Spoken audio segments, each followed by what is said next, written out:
Olá, seja bem-vindo a mais um episódio do Café com PNL. Esse é o episódio 111 e a gente vai falar sobre o livro Desconstruindo a Ansiedade. Estou aqui com o Natan. Olá, pessoal, sejam bem-vindos a mais um episódio. Esse é um tema que nem pedem tanto, né? Ansiedade. Nada. Como é que você tá hoje, Natan? Eu tô Tá ansioso? ansioso pra falar sobre ansiedade, que nem a Viviane falou aqui quando a gente ainda tava preparando as câmeras. Mas vai ser um episódio fantástico, então aproveita, pega o seu cafezinho aí, que tem muito conteúdo. E você, Vi, como você está hoje? Eu estou ansiosa para começar a falar sobre esse assunto tão importante, tanta gente que pede, né? Tanta gente que sofre pela ansiedade. Então, sejam todos muito bem-vindos a esse episódio super especial. Exatamente. E esse livro é um livro escrito pelo Dr. Judson Brewer, que é um médico que dá aula em Yale, já chegou a dar aula em outras universidades muito grandes lá nos Estados Unidos.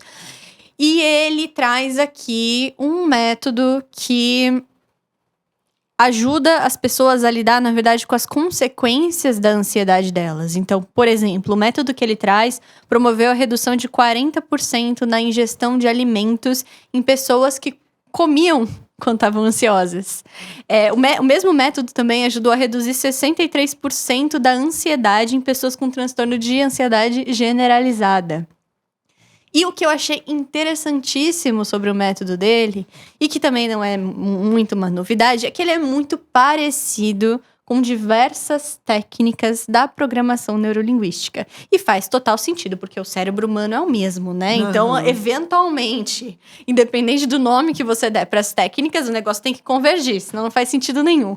E é com esse cérebro humano que ele lida, e eu acho muito bonito algumas coisas que ele colocou aqui no livro que a gente vai discutir com vocês. Mas ele diz que um dos principais motivos das pessoas não enxergarem que elas têm algum tipo de ansiedade é o fato da ansiedade estar escondida em outros hábitos. E aí a pessoa não reconhece isso como ansiedade. Por exemplo, nas compulsões alimentares, na procrastinação, que ele bate muito na tecla que procrastinação é sintoma de ansiedade. Não é uma coisa que acontece com você que não tem motivo nenhum. A procrastinação não é a rede social. É um sintoma de ansiedade e a pessoa não reconhece que ela está ansiosa porque ela acha que o problema dela é outro. Que o problema dela é a comida, que o problema dela é o celular, que o problema dela é o que quer que seja e não a ansiedade em si, e acaba não tratando a causa raiz. E é daí que ele surgiu com esse livro, Desconstruindo a Ansiedade. Que legal. Vamos falar muito sobre isso, então. Exatamente. E a primeira coisa que ele bate muito na tecla é como você fala sobre ansiedade para você mesmo. Ele diz que ele hesita muito em rotular as pessoas. Eu sou ansioso, você é ansioso. Ele prefere entender os transtornos mentais muito mais como uma corda de um violino. Que quando a corda do violino tá desafinada, você não fala que o violino é defeituoso, ou você não joga fora o violino. Você vai lá, afina a corda e volta a tocar normalmente. E a mesma coisa com a mente das pessoas. Às vezes, por um diagnóstico não tão legal, o psiquiatra ou psicólogo acaba rotulando uma pessoa, né? Os que não fazem um trabalho bem feito, né? Porque existem profissionais e profissionais. Acabam rotulando uma pessoa e ela leva isso pra vida dela, arrastando a vida inteira. Uma coisa que seria questão de você ir lá, afinar a corda do violino e resolver o problema. Mas ela prefere se considerar uma pessoa defeituosa, muitas vezes com um peso muito grande que não seria necessário. Ele bate muito nessa tecla e é uma coisa que a gente defende bastante aqui também, né?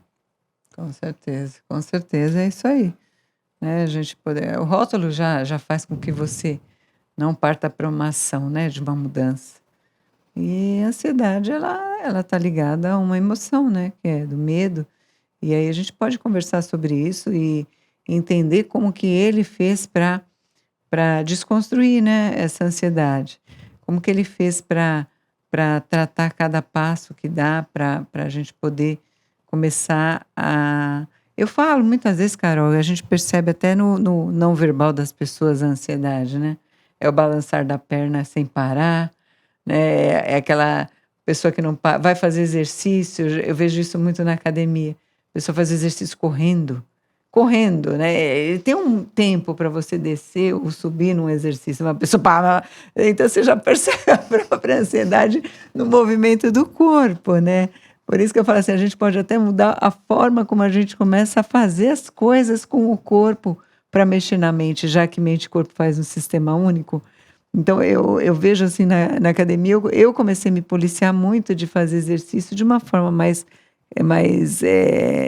demorada, né? Eu vou descer, eu vou subir num ritmo. Mas por que eu preciso fazer aquilo com tanta rapidez, né? Com tanta acelerada daquele jeito?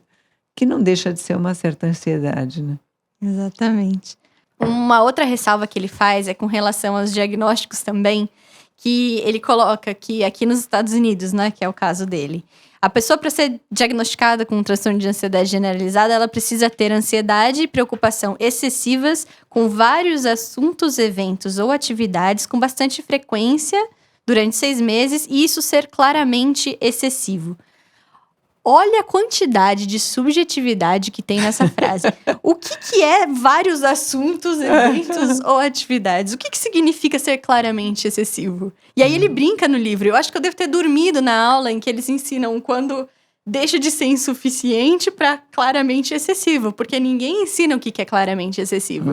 Depende muito da pessoa que está diagnosticando. E o que ele quer dizer com tudo isso? As pessoas, elas são únicas.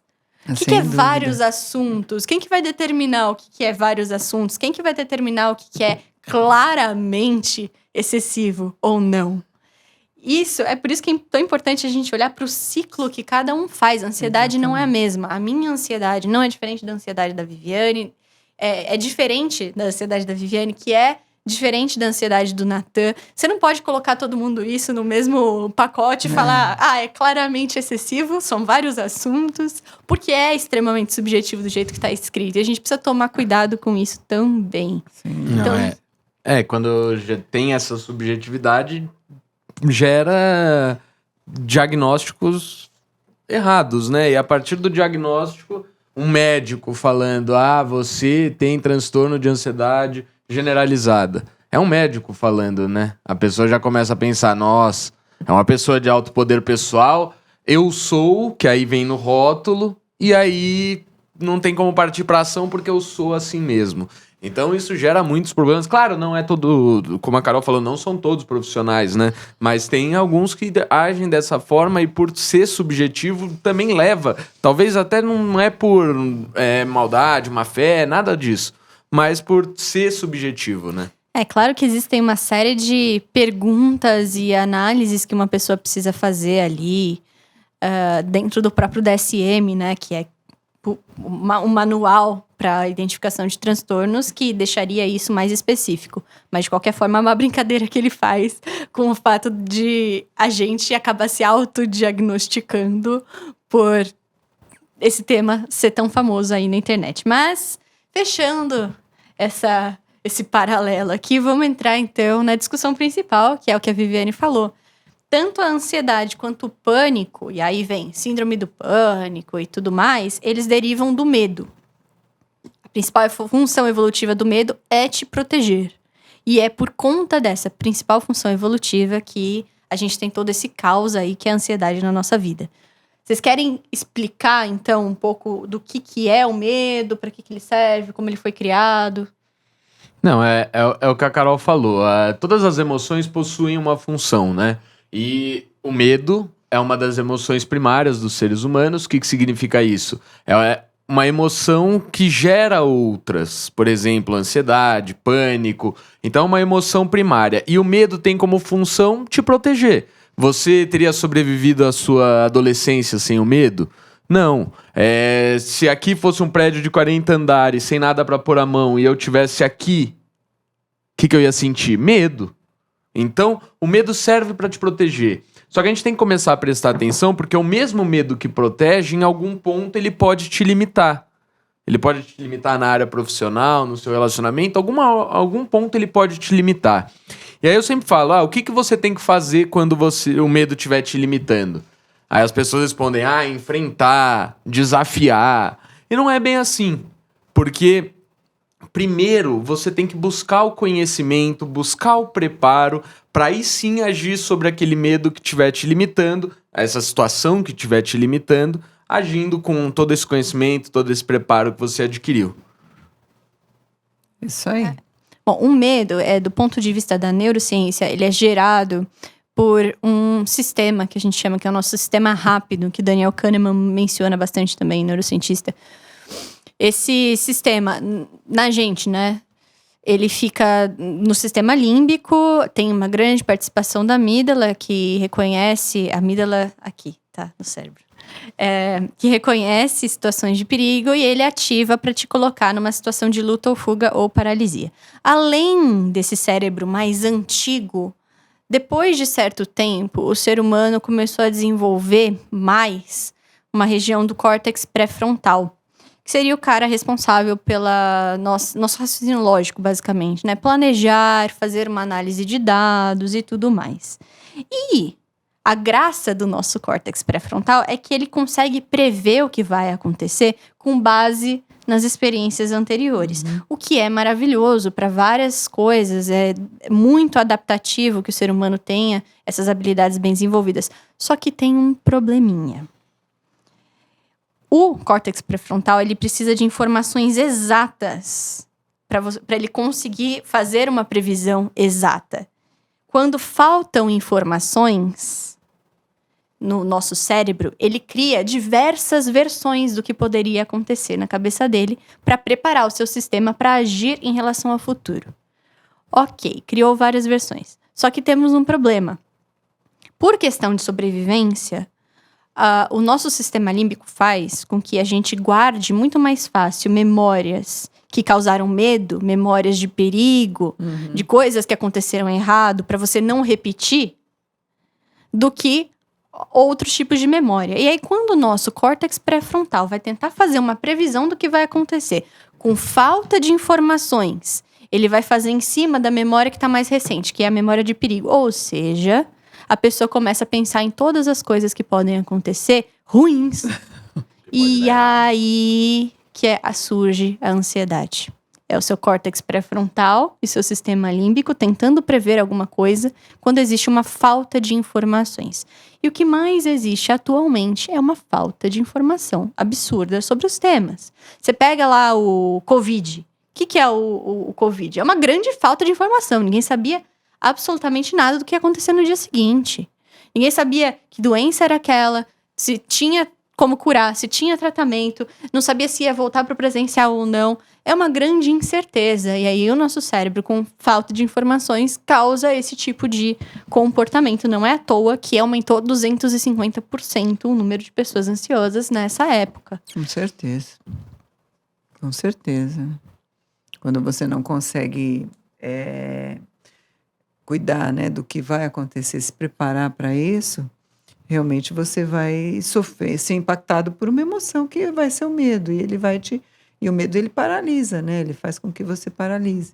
Então, realmente, e lidar com o inusitado, com o inédito, com algo que você não controla, tudo isso vai gerar ansiedade, né? Porque não está no teu controle. E como você explicou brilhantemente, como o cérebro faz para tomar essa decisão de não atuar, né? De não atuar ou de atuar com uma resposta que não seja a melhor que ele poderia ter, né? O que ele defende no livro, no final das contas? Que ele vai conseguir, com um método rápido, diminuir esses efeitos devidos à diferença aí das expectativas do nosso córtex pré-frontal, ou seja, reduzir os efeitos que a ansiedade causa no seu corpo. E o que é mais legal desse método rápido? Ele diz que o nosso cérebro, ele aprende em instantes. Isso a gente fala também. Uma pessoa desenvolve uma fobia em milésimos, centésimos de segundos. É muito rápido. Você tá... Por exemplo, você vai atravessar a rua e tá olhando o celular. E aí você quase é atropelado. Sei lá, passa um caminhão. Você automaticamente pula de volta pra calçada ali. Na hora, seu cérebro aprende. Eu preciso prestar mais atenção, porque é um perigo atravessar a rua olhando o celular. E aí, uma coisa que os seus pais demoraram a sua infância inteira para tentar te explicar racionalmente, você não teve esse cuidado até hoje, de repente, em segundos, através da vivência, você registrou uma memória ali. Se seu cérebro aprende em segundos e você não precisou de anos de terapia, de ver seu passado para entender que você precisa prestar atenção para atravessar a rua, você não precisa de anos e anos e anos e anos de terapia para desfazer isso também. Da mesma forma que seu cérebro aprendeu a agir de determinada maneira naquela situação, ele pode aprender a agir de outra maneira na mesma situação. Você não precisa demorar 30 anos na terapia para conseguir fazer isso. E ele bate muito na tecla disso aí. Seu cérebro, ele aprende rápido. Da mesma forma que ele aprendeu, ele vai desaprender rápido. Isso é muito interessante do ponto de vista da programação neurolinguística, porque é o que a gente faz ali no final das contas. Exatamente. Por isso que uma cura de fobia, rapidíssimo você cura uma fobia, né? Na mesma velocidade que você cria, né? Na mesma velocidade. Legal. E como é que, então, a gente consegue criar um método que faça a gente aprender muito mais rápido? E por que normalmente a gente não aprende com essa mesma velocidade, por exemplo, uma fórmula de matemática, da mesma forma que a gente aprende uma fobia?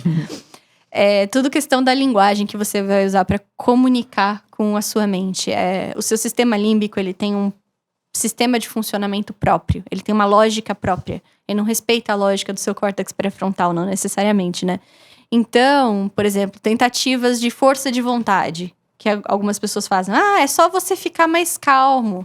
Se falar, é só você ficar mais calmo. Deixasse de fato alguém mais calmo, ninguém ia ter mais ansiedade, porque o que mais a gente escuta por aí. Não funciona, porque isso é uma maneira lógica de você lidar. E não é essa linha que o nosso sistema límbico serve. Então, a partir do momento que você consegue entender qual é a linguagem do seu sistema límbico e você tratar desse problema na mesma linguagem, aí sim você consegue aprender muito mais rápido e desaprender muito mais rápido. Esse é o ponto que ele quer chegar. E qual que é esse padrão, então, de aprendizagem que o nosso sistema límbico usa? Ele trata no livro a ansiedade como se fosse um hábito. Da mesma forma que a gente tem um hábito, a gente tem um sistema de aprender. Você tem um gatilho, você tem um comportamento e você tem uma recompensa. Por exemplo, gatilho. Olho para a minha lista de tarefas, ela tá gigantesca e eu me sinto incapaz de lidar com tudo aquilo. Comportamento. Vou postergar, vou ter comportamentos evasivos, sei lá, vou dormir, vou olhar o celular, vou fazer qualquer outra coisa, menos fazer aquilo ali. Resultado, alívio momentâneo da ansiedade, porque eu não tô lidando com aquele problema. Pronto, você criou um hábito ali. Só que tem um probleminha nisso tudo. Você também não resolveu a lista. E dali a 5 segundos você vai olhar para a lista outra vez e você vai disparar esse gatilho. E aí você entra no ciclo do hábito. E muita gente não enxerga a ansiedade desse jeito. A partir do momento que você enxerga a ansiedade como um hábito, você vai usar a linguagem de hábitos para resolver o problema. E não uma linguagem racional. Perfeito. Então, o que ele fala? Ele trata muito a ansiedade como se fosse um vício. Como se você fosse viciado em ficar ansioso. Não porque você quer, mas porque é uma tendência. Você acabou se acostumando, você acabou aprendendo isso. E vício é o uso continuado de alguma coisa, apesar das consequências adversas. Compras continuadas, apesar das consequências adversas. Mágoa continuada, apesar das consequências adversas. Ingestão de alimentos continuada, apesar das consequências adversas. Verificação das mídias sociais continuada, apesar das consequências adversas. É por isso que ele coloca a procrastinação como um sintoma muito grande, né? Porque você tá criando um hábito, criando gatilhos para não fazer ou realizar o que você precisa para ter um alívio momentâneo, alguma coisa nesse sentido. Consequentemente, você tá procrastinando o que você tem que fazer, criando esses hábitos, né? Exatamente. E o que é a ansiedade para ele, então? Nada mais que um vício. É a preocupação continuada, apesar das consequências adversas. E fora do seu controle consciente. Todo sentido. Tem todo sentido. Aí ele usa técnicas para isso, certo? Exatamente. Então eu quero saber logo como que ele faz para trabalhar isso. Sendo assim, ele define o método dele baseado em 3 etapas. A primeira etapa ele chama de primeira marcha, que é você entender o mapa da sua mente. Ou seja, se a ansiedade é um ciclo de hábito, qual é o seu? Qual é o seu ciclo? Você é capaz de reconhecer isso? Por exemplo, o caso que ele trouxe aqui é uma pessoa que não conseguia parar de pensar no acúmulo de trabalho que estava na mesa dele. E ele atenuava essa ansiedade assistindo televisão. No final do dia, ele percebia que não tinha feito nada. E aí, ele usava a bebida para amortecer. Então, esse era o sintoma. A bebida era o sintoma da ansiedade desse cara. O que acontecia? Ele acordava de ressaca, não tinha condições de executar o trabalho que estava em cima da mesa. Chegava no final do dia, ele olhava para o trabalho acumulado e repetia o mesmo padrão. E foi assim que esse paciente chegou no consultório dele para ser tratado. Aí com um problema muito mais sério, né? Que já estava deteriorando todo o sistema nervoso dele, que é a questão da bebida. E a partir do momento que ele trouxe conhecimento para esse cara de como a mente dele funcionava, tudo mudou. O cara automaticamente entendeu. Ah, tá. Agora eu sei qual é o meu ciclo, agora eu consigo quebrar. E aí, ele fala...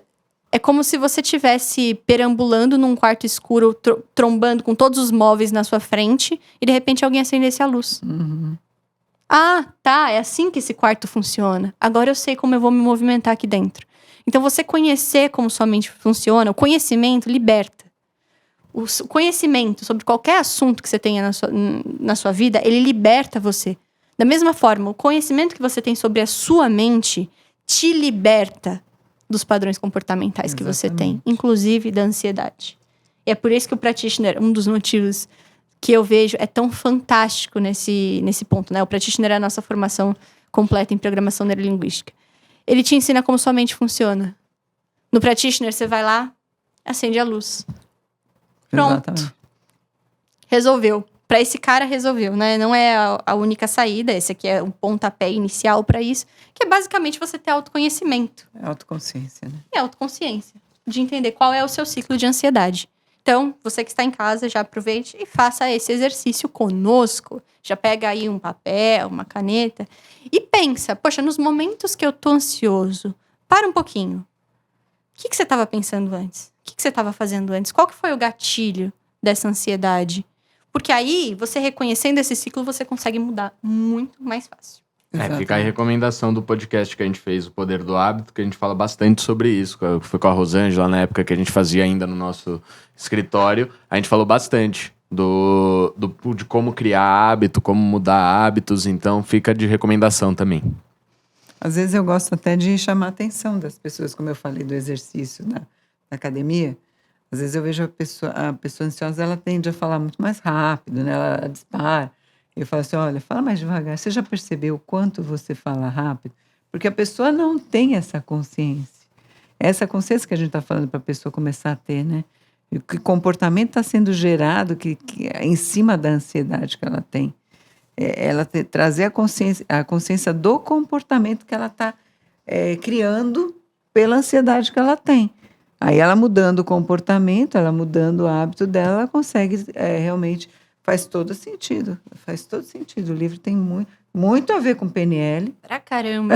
Muito a ver com o que a gente trabalha, né? Que é fazer essa nova forma de se comportar, de como que o cérebro vai se comportar de forma diferente, né? Eu ensinar o meu cérebro a se comportar de forma diferente. Né? Eu falo, eventualmente, assim, os nomes dos conceitos, eles vão mudar. Se você pega um caminho ou se você pega outro. Né? Se você vai para a programação neurolinguística, ela usa nomes completamente diferentes. Mas o nosso cérebro é o mesmo. Ah, sim. Então, de qualquer forma, eventualmente as técnicas têm que ser parecidas, né? Senão não faria sentido nenhum. Bom, identificou seu gatilho? Agora a gente vai para o que fazer com relação a esse gatilho. Então, fica aí a tarefa de casa. A gente volta no próximo episódio. Você está com uma missão de passar essa semana agora, entre essa terça-feira e a próxima terça-feira, para identificar quais são os seus gatilhos ao longo da semana, que na semana que vem a gente vai pegar o que você identificou e trabalhar em cima disso, beleza? Natan, palavras finais. Então é isso, pessoal. Faz esse exercício essa semana. Comece a identificar os gatilhos. Anota tudo que na semana que vem a gente volta e explica como você vai mudar isso, tá? Então, fica esperando, fica fazendo esse exercício que semana que vem a gente tá junto. Se vocês quiserem me encontrar nas redes sociais, é Natan Negrelli. Vai ser um prazer ter vocês lá. Pessoal, até o próximo. Já ansiosa pelo próximo capítulo. E faça um exercício, tá? Começa a ter essa consciência de você, dos seus comportamentos, de como você funciona. E no próximo a gente dá aí as dicas do doutor. Até a próxima. Meu Instagram, Viviane Lauren, tá bom? Até a próxima. Pessoal, lembra de curtir o vídeo, se inscrever no canal. Se você tá nos ouvindo pelas plataformas de áudio, lembra de dar 5 estrelas e seguir a gente por lá também. A gente fica muito feliz em saber que você curte os nossos conteúdos. E até semana que vem. Até semana que vem, pessoal. Tchau, tchau.